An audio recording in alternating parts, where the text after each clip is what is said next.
Good evening, and welcome to this special interview on ESPN. I'm David Henderson.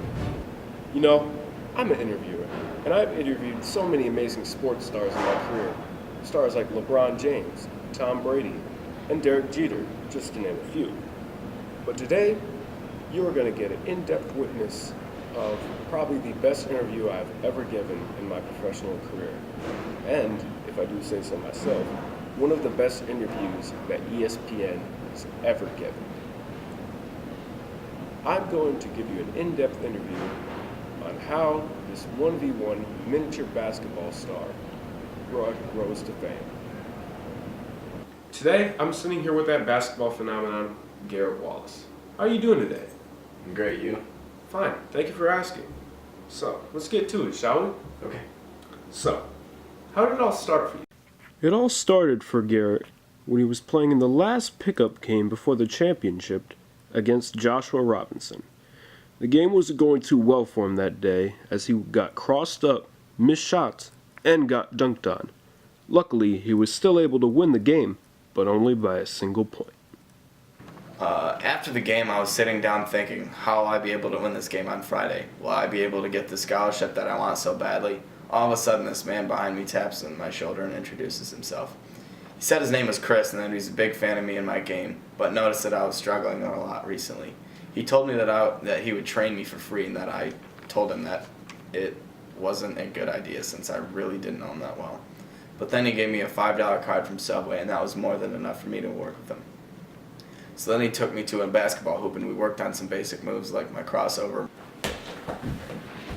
or my pull-up, my fadeaway, and many other things. He had also showed Garrett how to attack the basket more aggressively in the paint.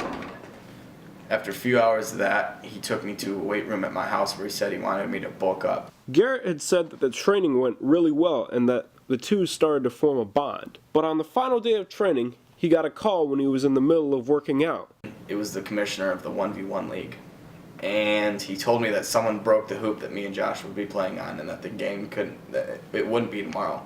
Even worse, he didn't know if he could reschedule it all. Chris tried to help me and calm me down, but that's when all my anger spilled out and I lit him up. I was screaming at him saying that this wasn't worth it, and I told him to get out of my house and don't talk to me or come to a game of mine ever again. After that, I just stormed off to bed. Next morning, I woke up and then I checked my phone to see a text from the commissioner that said the game is on. We have many hoops to use. I was so excited I pretty much skyrocketed out of my bed. Even if I was just playing against Joshua on a mini hoop, I was still happy I could showcase my talent against him. After celebrating for about 5 minutes straight, I realized that there was one person I still needed to call, and that was Chris. The two talked on the phone and they were able to work out their differences and make a game plan for the game, which the game plan I cannot tell you about. We go to the court and I'm introduced to the tallest kid I've ever seen in my entire life, and it was Joshua Robinson.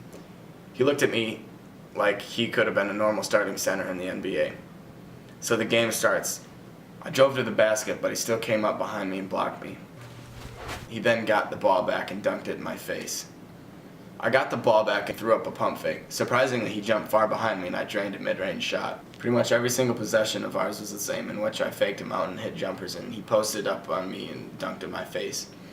The score then was later tied at 19 apiece, and Joshua had the ball.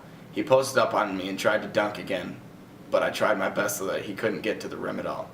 He decided to push off me and shoot a fadeaway jumper.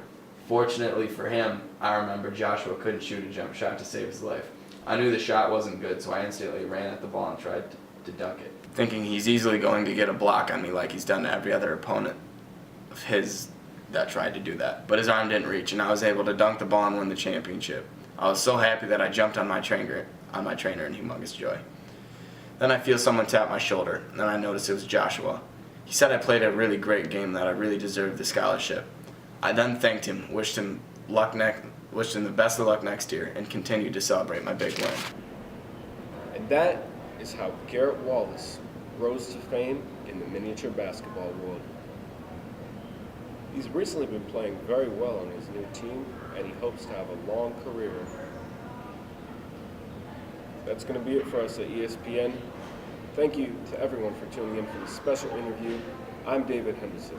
Have a good night, everyone.